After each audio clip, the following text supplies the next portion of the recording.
hunted like an animal through the English countryside by the men who had killed his father and stolen his birthright, how did Charles II manage to evade them and avoid the same grisly fate as Charles I?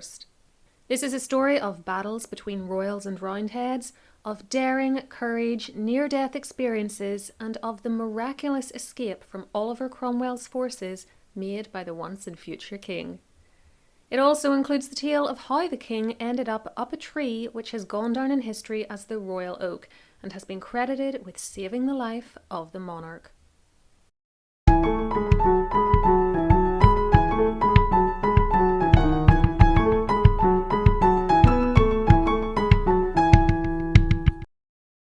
Before I dive in today, please do remember to subscribe to the channel so you never miss one of my uploads, and if you go to my website, historycallingofficial.com, and sign up to my newsletter, you can also get a free download giving you 5 quick and easy tips for recognising good history books and bad before you buy or start reading them.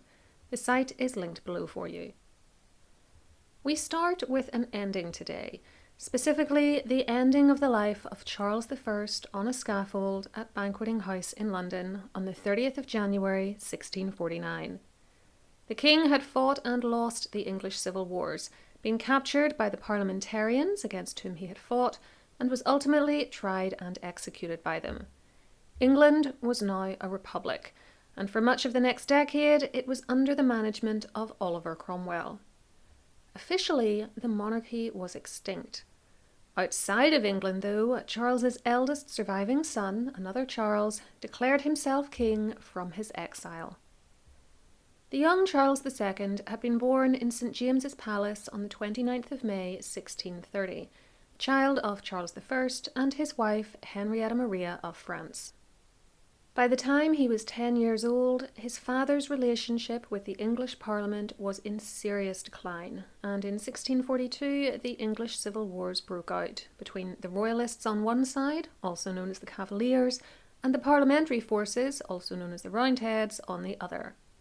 They were called Roundheads, by the way, because of their distinctive cropped haircuts. Despite his youth, Charles stayed with his father throughout part of the hostilities, and was then given his own command. By mid-1646, however, the setbacks to the royal cause, the capture of the king, and the danger to his own person made him agree to go into exile in France, where his mother was already living. Less than 3 years later, he was in the Netherlands, where his sister had married the Prince of Orange. It was there that he heard the news of his father's death and his own accession at the age of just 19, though he was not recognised as king in England. The Interregnum, the period of time between the death of Charles I and his son's eventual restoration to the throne of England in 1660, had begun.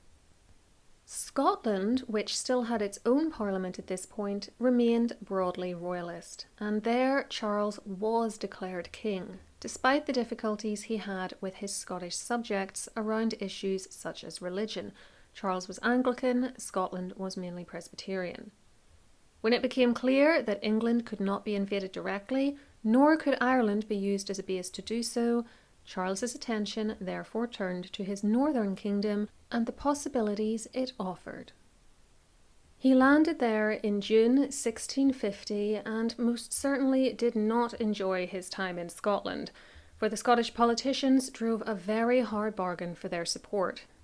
This included having the 20-year-old Charles swear to the Solemn League and Covenant, a 1643 document which said the whole of Britain was going to be brought together under a Presbyterian parliamentary system. He also had to publicly convert himself and his family to Presbyterianism, endure some strict conversion techniques, including 6 sermons in a row without break, dismiss many of the supporters he had brought with him because their religion and politics were not to the Scots' liking, and even denounce his own parents. Only the desperate nature of his situation could have made him go along with such demands, as at the time Scottish assistance was his only realistic hope of getting all 3 of his kingdoms back. That said, the Scottish army was soon defeated at the Battle of Dunbar by Cromwell on the 3rd of September 1650, and Charles must have wondered if all his efforts had been worth it. He soon tried to escape his captors, which is what they essentially were, the following month, but was quickly recaptured and brought back to Perth. Still, his brief bid for freedom from them demonstrated that they could push him no further, and ultimately led to a strengthening of his position and a weakening of that of the more extremist Scottish politicians. Some of the royalists who had not been deemed sufficiently godly to be brought into the war effort up to that point were now allowed in and given army positions, and Charles was crowned with the Scottish regalia in the cathedral at Scone on New Year's Day 1651, in an effort to galvanise Scottish support for him. Those jewels, known as the Scottish Crown Jewels or the Honours of Scotland, have also had a wild ride through history, which I already have a video on, and which you might like to watch after this one. It's linked on screen and below for you.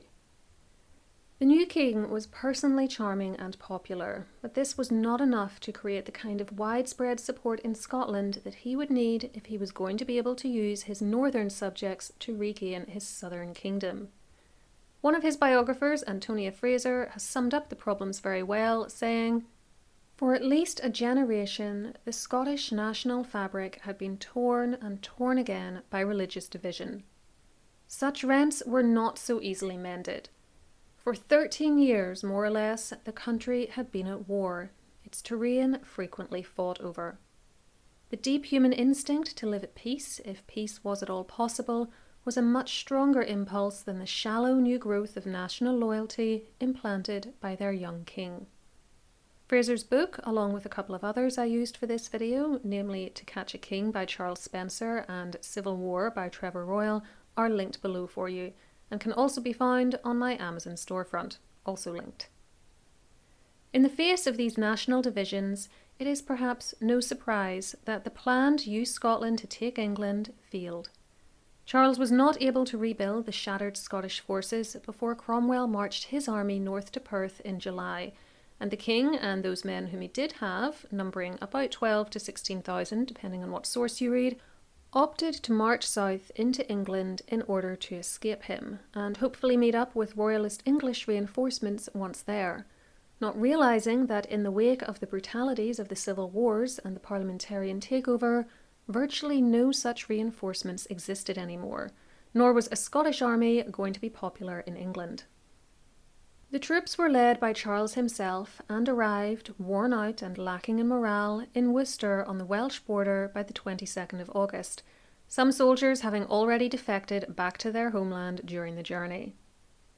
Cromwell followed with a much larger army, and as no significant numbers of English troops appeared before the two sides engaged on the 3rd of September, the first anniversary of Dunbar, the battle once again resulted in the annihilation of the Scottish forces.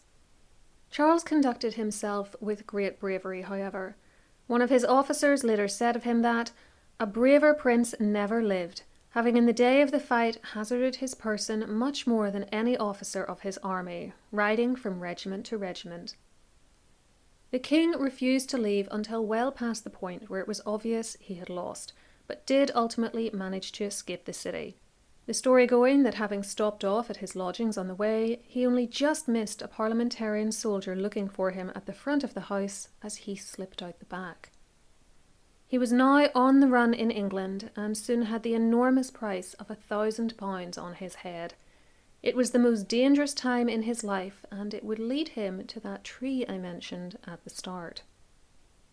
We have several sources to choose from to tell us what happened next, but among the best are Charles's own accounts given to the famed English diarist Samuel Pepys, plus a book published by Thomas Blunt in 1660 who claimed to have spoken to many witnesses to the events he related. Though both written down years later, Pepys wrote one brief account in 1660 and another much longer account in which the king is quoted in the first person in 1680, they are relatively contemporary sources which derive largely from the horse's mouth. It is certainly true that the recollections of the king and his companions may have been unintentionally faulty or deliberately exaggerated after this time lag, but these are still the best sources that we have. Between them, they paint a harrowing scene of a series of near misses and show exactly how precarious Charles's position truly was. After they departed on horseback through the northern St. Martin's Gate of Worcester at about 6 p.m, according to Blunt, Charles and his band of men, numbering about 60, quickly became lost in the darkness. Though his initial thought was to head to London before news of his defeat and flight reached it, no doubt to catch a boat to France, that plan was quickly abandoned as being impractical.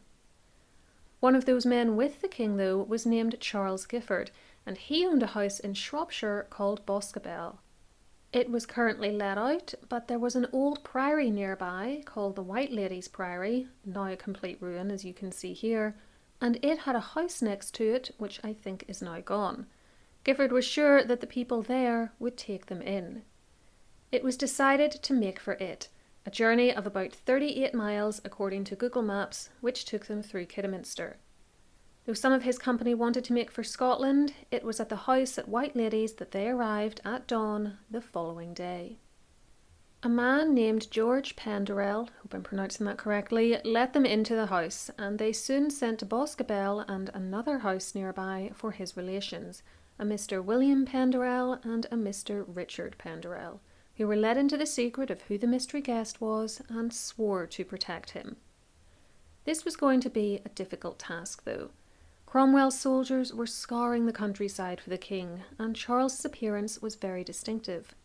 According to the description of him put out by his pursuers, he was a black man, meaning he had black hair, who stood over 2 yards tall. He was also still wearing the clothes he had been seen in at the Battle of Worcester.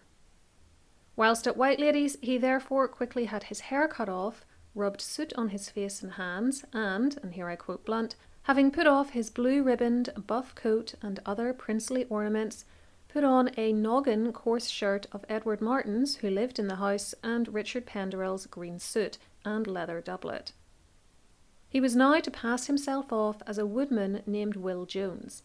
His own clothes were thrown away in the privy house, meaning the toilet, to prevent discovery.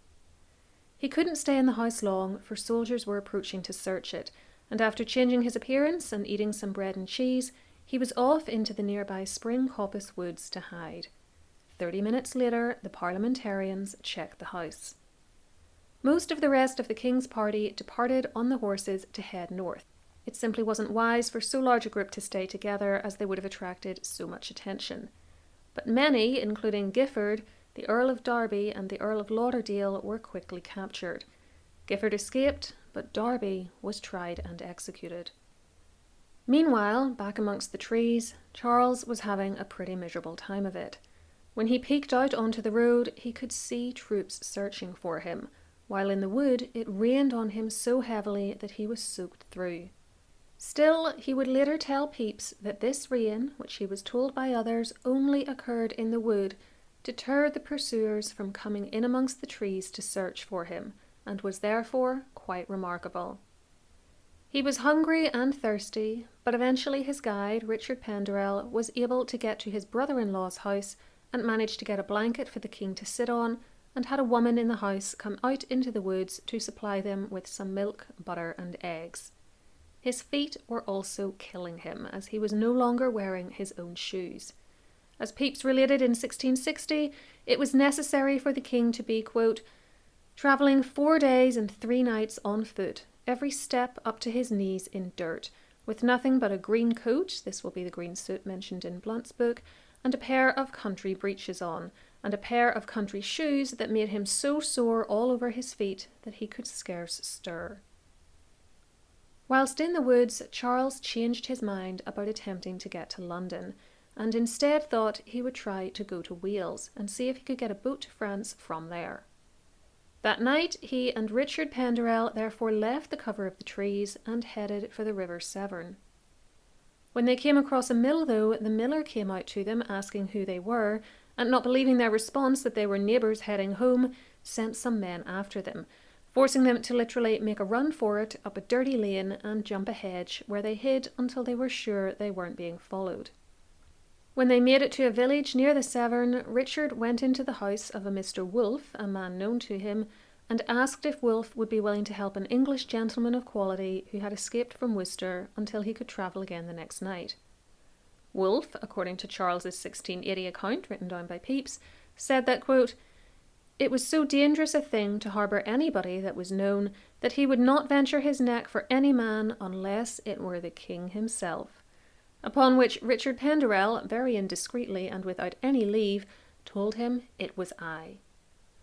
Wolfe then agreed to help, and having given the men some meat to eat, sent them to hide from the roving soldiers in his barn. They stayed all day, at which point Wolfe and his son advised them not to make for the Severn because of all the guards on it. Charles decided to backtrack to Boscobel and try again for London. Not wanting to pass the same troublesome mill once more, though, he helped Richard, who could not swim, to cross the river, and they made it back to the house. Now we get to the famous tree incident.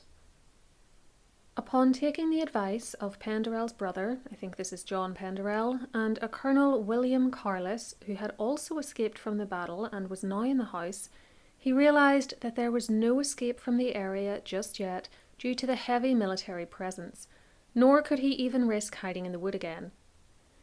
Instead, Carless suggested that he and the king, quote, "get up into a great oak in a pretty plain place where we see round about us, for the enemy would certainly search at the wood for people that had made their escape." Charles agreed, and the two of them carried up with us some victuals for the whole day, viz. Bread, cheese, small beer, and nothing else, and got up into a great oak. There was a cushion for the king to sit on, and he dozed a little with his head on Carless's knee, having slept very little in the previous days. From their hiding place they saw soldiers searching for them, some of whom even passed beneath the tree, which was fortunately very bushy, and heard them saying what they would do to the king if they found him. The tree you see on the spot today is unfortunately not the tree Charles hid in, but rather its offspring. And if you join me on Patreon as one of my time traveller or historical figure members, you can hear the frustrating story, complete with primary source accounts, of what happened to the original. My site is linked below for you. After coming back down the tree, he spent the night in this very priest's hole in Boscobel House, and a few more after that too. Surely a very uncomfortable experience for someone of his height, but better than a tree. Soon, though, the decision was taken to move him to Moseley Old Hall, several miles away.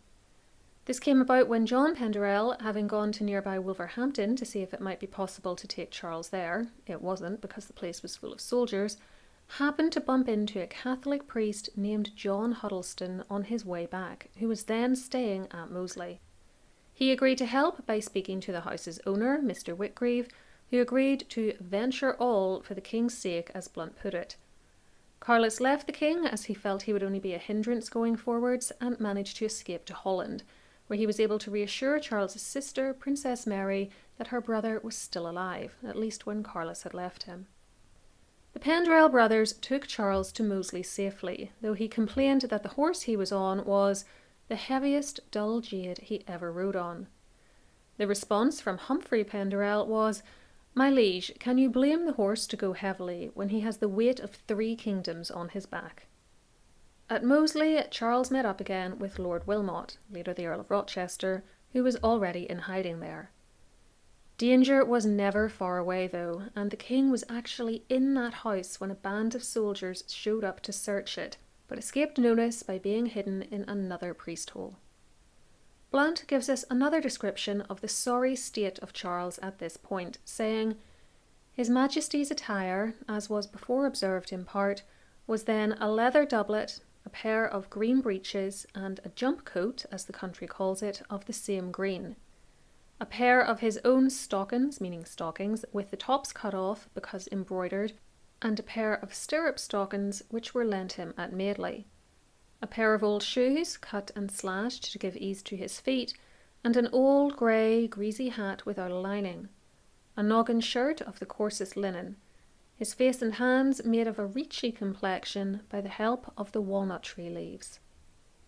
It was a serious come down for a man who had known only luxury for most of his life, but Charles was bearing up well, all things considered, and impressed those around him with his good attitude.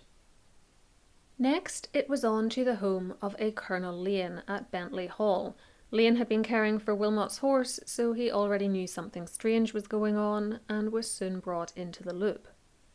From there, the decision was taken to have the king ride to Bristol with his daughter, Jane Lane, under the guise of being her servant, William Jackson, accompanying her on a trip to visit her heavily pregnant sister. They rode on the same horse, just as you see here, but when the animal lost a shoe, they had to divert into a village to get it mended. Whilst there, Charles had a darkly amusing exchange with the smith doing the work, who told him that he hoped, quote, that rogue, Charles Stuart, would be captured, perfectly unaware to whom he was speaking. Charles replied that, if that rogue were taken, he deserved to be hanged more than all the rest for bringing in the Scots, upon which he said that I spoke like an honest man, and so we parted. They dodged a troop of parliamentary soldiers on the way to Stratford, stayed at the home of one of Jane's family members, who had no idea who the servant really was, and made it to the house in Bristol they were aiming for. Jane had the wit to tell the servants there that William Jackson was ill and needed rest, so that he could eat in his room instead of with the other servants.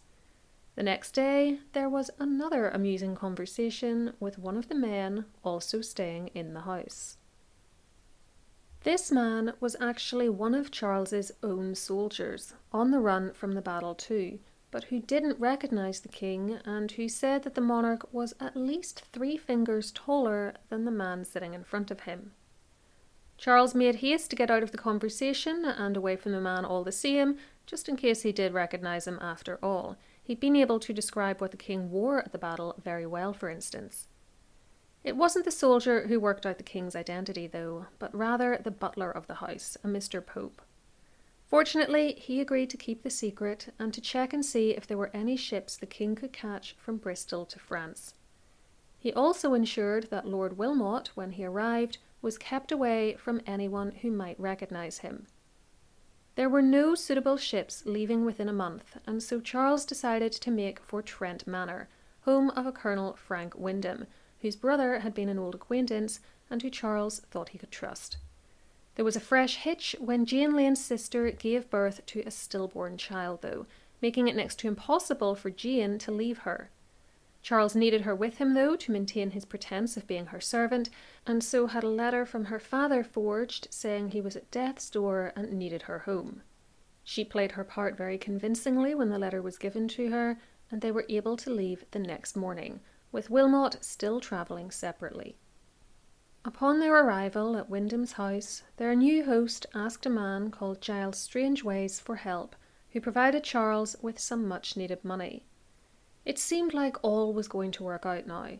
Wyndham managed to find a ship to take the king back to France, though he had to let the merchant he hired it from know who the passenger would be, and there was a day fixed for the king to present himself to board it. He now left Jane Lane and moved to Charmouth, where he expected to be picked up by the boat. However, the ship didn't arrive as expected, and Charles was almost caught when an ostler there recognised the horseshoes on he and his companions' mounts as being forged in Worcestershire. Fortunately, they had already left by the time the alarm was raised. They now went to the nearby town of Bridgeport. Really, this whole thing was like a kind of nightmarish royal progress when you think of how much of his country Charles was seeing. There they discovered it full of Cromwellian soldiers getting ready to assault the island of Jersey. Charles opted to brazen the situation out. He said they were going to take a room in the best inn in the town, otherwise Wilmot would not be able to find them when he arrived, and when he reached said inn, he led his horse right through the middle of a group of soldiers, annoying them in the process. As Antonia Fraser says, this must have been the moment of maximum danger, excepting only the session in the Oak. In the stables, he then had the incredibly bad luck to run into a man who said he recognised him, and indeed he did. He had worked in the house of a Mr. Potter while Charles had stayed there during the war, but the king managed to convince him that he, the king, had actually worked for Potter, and the man bought the story. It really is remarkable how many times Charles evaded capture just by the skin of his teeth, and how many people had to be let into the secret of who he was, yet didn't betray him. The fugitive royal party now headed back to Trent, arriving on the 24th of September, and Charles tried to sort out a ship with one Colonel Robin Phipps, who lived near Salisbury. After around a fortnight, he grew concerned that he was becoming too well known there, though, and in any case needed to head towards Sussex to catch a boat. So he moved on to the house of a widow called Mrs. Catherine Hyde near Salisbury, passing himself off as a friend of Phipps. Mrs. Hyde was a cousin-in-law of Edward Hyde, the future Lord Clarendon, whose daughter would later become Charles's sister-in-law, so the king was in good hands. She immediately recognised him, having seen him once as a child with his father when they marched through Salisbury, but she kept his identity a secret and told him to make as though he was leaving her house the next morning, then sneak back at night so that she could keep his presence there a secret from the servants. Charles and Phips therefore spent the day doing the local tourist attraction, Stonehenge. They returned to Mrs. Hyde, and Charles hid in a hidey hole in her house for 4 or 5 days, while Phips went to Salisbury. Phips returned with news of a ship to France at Shoreham, arranged through a friend of Wilmot's named Colonel Gunter, and it was off again on the 13th of October. They travelled to Brighton with an overnight in Hambleton, where they stayed at Gunter's brother-in-law's. There, the master of the house worried that Charles was a Roundhead because of his cropped hair, but Gunter calmed his nerves.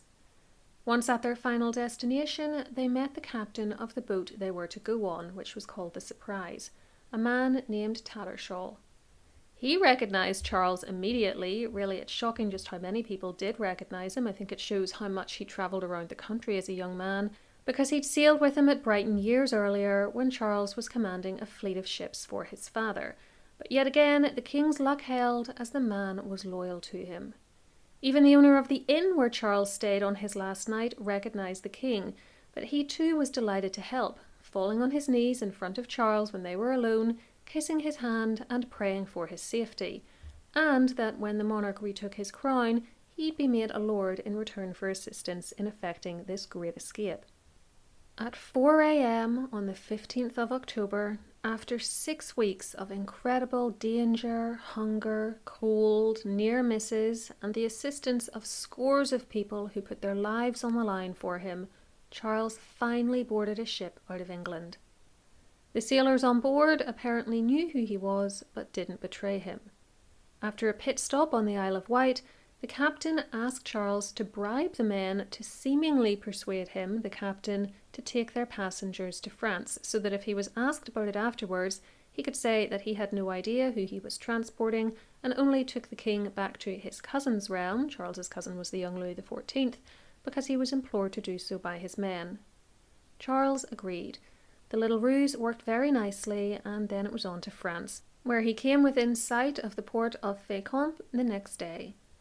Even at this last moment there was a problem. The tide was too low to land, and Charles spotted a nearby ship which he worried was a privateer who might yet capture him. He and Wilmot therefore opted to go ashore in a little rowboat. Charles was finally safe. The following day he was in Rouen, where he and his friend were so thin and dirty that at first they were taken as thieves by the locals, until, as Charles himself later said, Mr. Sandburn, a merchant for whom I sent, came and answered for us. After a day in Rouen to get better clothes and send to Queen Henrietta Maria, then in Paris, they took a hired coach towards that city and met her with her own carriages on the road, from where they made it to the capital. Charles was at last safe, but it would be nearly 9 more years before he got his realm back. It has to be said that through all of this he showed enormous courage and fortitude, and while I always take exception to the way in which he would later treat his wife, Catherine of Braganza, who he cheated on shamelessly, often making her miserable, though he never abandoned her despite her lack of children, on the whole, I quite like Charles. A big part of the reason for that has to do with how well he acquitted himself during this whole ordeal, from the first landing in Scotland to the final departure from England. Very few monarchs have ever had to fight so hard for their thrones and take on such personal danger. Henry VII would be another rare example, and Charles comes out of it all looking pretty darn brave and tough. When he did eventually retrieve his crown, he did not forget those who had helped him. He doled out pensions and rewards to them and their children, including a watch and a £1,000 jewel for Jane Lane, plus this miniature of Colonel Lane and a snuff box containing the king's own picture. His escape became so famous that after his restoration it inspired a Parliament-sanctioned public holiday held on the 29th of May each year, which was Charles's birthday and also the day he re-entered London in 1660, and known as either Restoration Oak Apple or Royal Oak Day. On that day, people would wear sprigs of oak and statues of Charles would be decorated with the same. It fell mostly out of use during the 19th century after it was abolished as an official holiday in 1859, but it is still sometimes marked at locations with a connection to Charles's escape, such as Moseley Hall, or to the King more generally. I'll leave a link in the description box for you to a short blog post describing how it was celebrated in 2010 by All Saints Church in Northampton, which is where this statue of the King with an oak branch on it is located. I hope you enjoyed hearing that breathtaking story of Charles's escape from England. Let me know in the comments which part of the story you find the most incredible, and if you'd like to learn more about the Stuarts, check out my playlist on the family, which covers everyone from Mary Queen of Scots to the Jacobites. I'll be back next week, and until then, keep learning.